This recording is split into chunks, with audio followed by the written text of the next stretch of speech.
જિંદગી મસ્ત છે સાહેબ, પણ કોઈ કહેતું નથી, કોઈ સમજાવતું નથી. બધાને હસતા રહેવું, કોને દિવેલ પીધેલા રહેવું, પણ એનો રસ્તો તો કોઈ બતાવે. તમને સાયકલ આવડે? પહેલી વાર સાયકલ ચલાવો, બાપા ગમે એટલી પકડે ખાલી નમી જ જાય. ખબર છે? બાપા આમ પકડે આમ જાય આમ, પણ આવડી જાય પછી હાથ છૂટતા, પછી દાંત બી છૂટા થઈ જાય. Over confidence. બસ આજે હું તમને સાયકલ ચલાવવાનું શીખવાડવા આવ્યો છું. વિદ્યાર્થી મિત્રો, જિંદગી મસ્ત છે, આજથી નક્કી કરી લો. કોઈ ફરિયાદ કરવી નથી. સખત 18 કલાકથી ઓછી નહીં.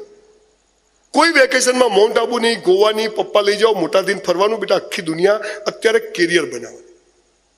બગીચામાં કામ કરો, મંદિરમાં કામ કરો, મસ્જિદમાં ચપ્પલ ગોઠવવા જાઓ, મંદિરમાં સફાઈ કરવા જાઓ, હોસ્પિટલમાં સફાઈ કરવા જાઓ, સ્કૂલનું મેદાન જે કરે તે કરો. બેસી નથી રહ્યું.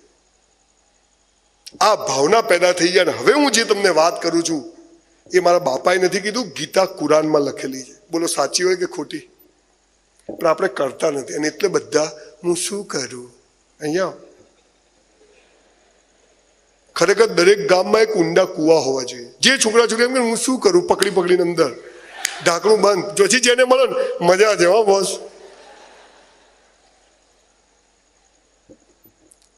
મહેનત કરવાની, ઈમાનદારીથી, પ્રમાણિકતાથી, એક પૈસાનું ખોટું નહીં કરવાનું. અને કર્યા પછી જે પરિણામ આવે સમજી જવાનું કે ભગવાન આમાં આપણને ખુશ રાખે.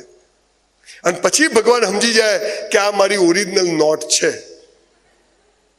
તમે ભગવાનને શોધો છો એવું નહીં, ભગવાન પણ તમને શોધે છે કે મારું ઘેટું ગયું ક્યાં.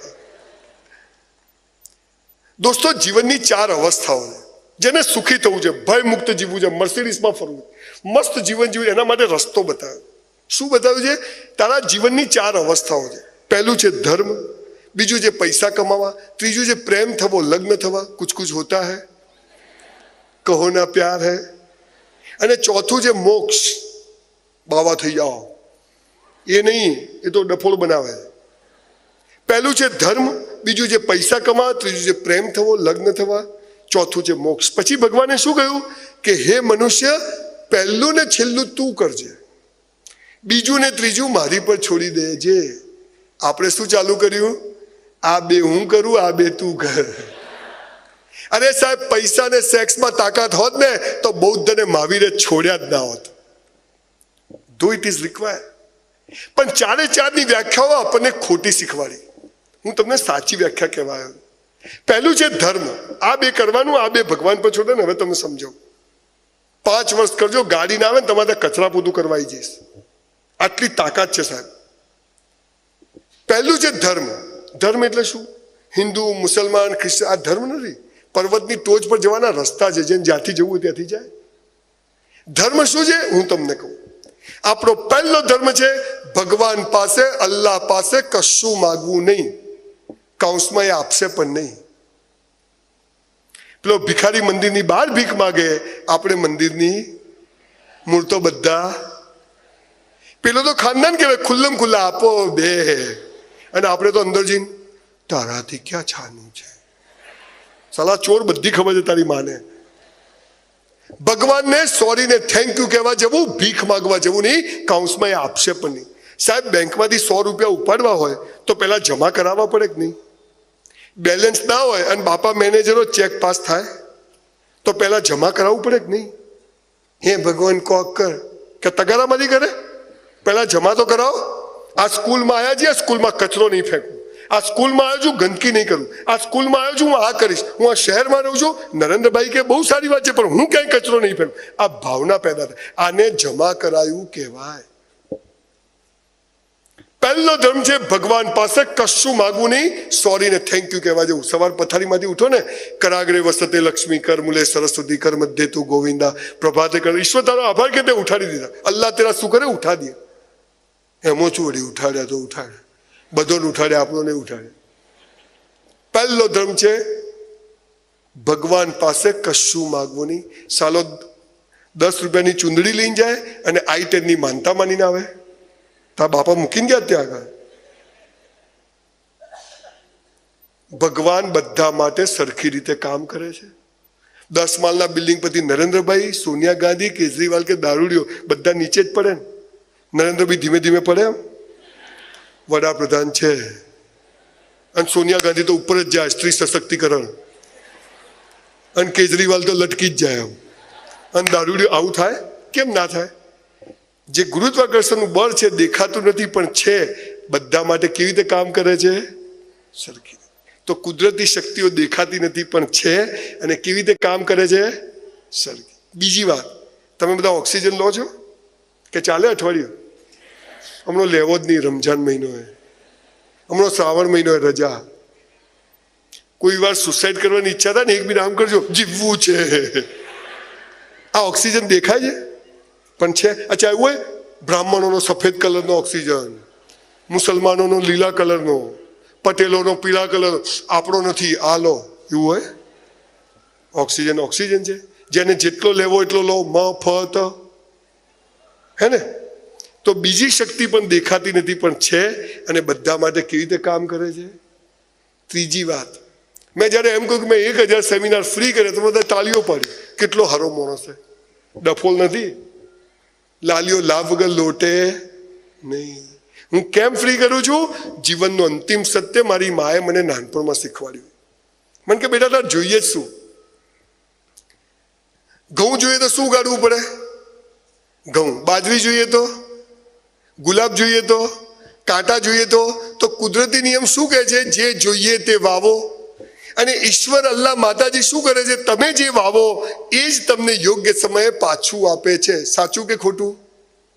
સાચું.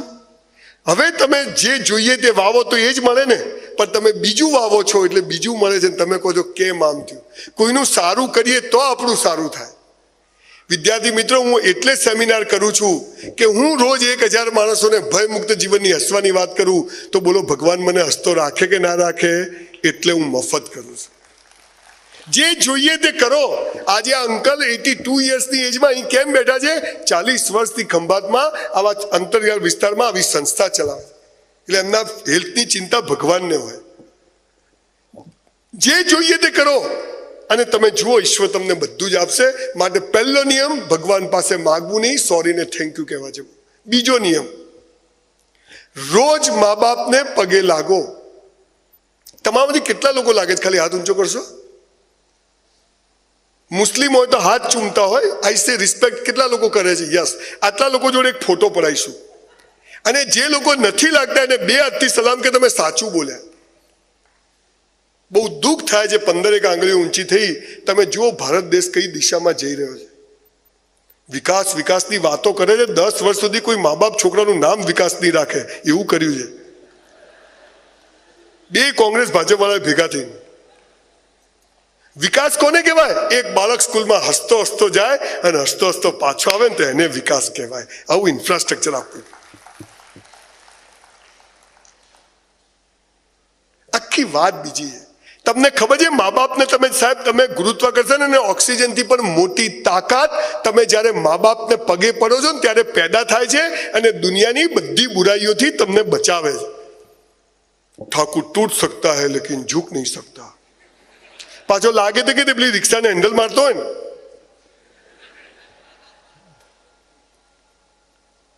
દોસ્તો, ભગવાન કદી જમીન પર આવ્યો નથી, આવવાનો નથી, એની તાકાત નથી, એટલે એને મા બાપનું સર્જન કર્યું અને મા બાપ દ્વારા આપણને પેદા કર્યા. તો આપણો ભગવાન કોણ? આપણે કોને પગે લાગવું જોઈએ? આપણે નથી લાગતા એટલે જ દિવેલ પીધેલા ફરીએ છીએ. એક વાક્ય સાંભળ્યું છે, પહેલી નજરનો પ્રેમ. આઈ લવ યુ. છોકરા છોકરીઓ બધું બરાબર હોય ને તો જ પહેલી નજરે પ્રેમ થયો. કોઈને લૂલી લંગડી છોકરી ગમે? શું લંગડી છે આ જ જોઈએ ગમે?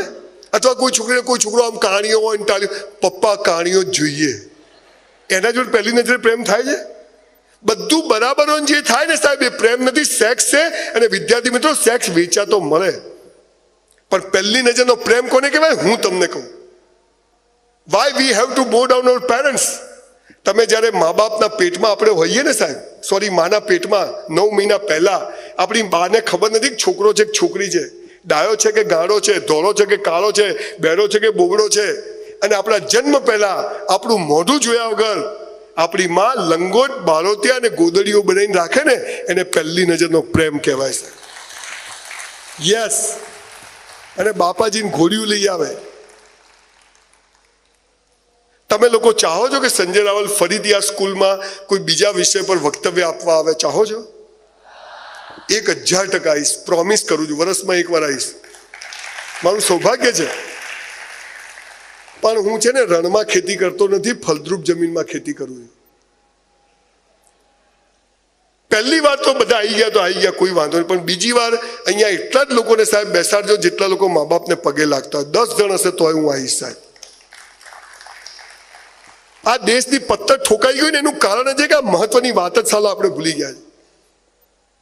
સાહેબ મા બાપને પગે પડીને ઘરમાંથી બહાર નીકળો, કોઈના બાપની તાકાત નથી કે તમને ઝુકાઈ શકે. આટલી તાકાત ત્યાં આગળ છે સાહેબ, આટલી તાકાત છે.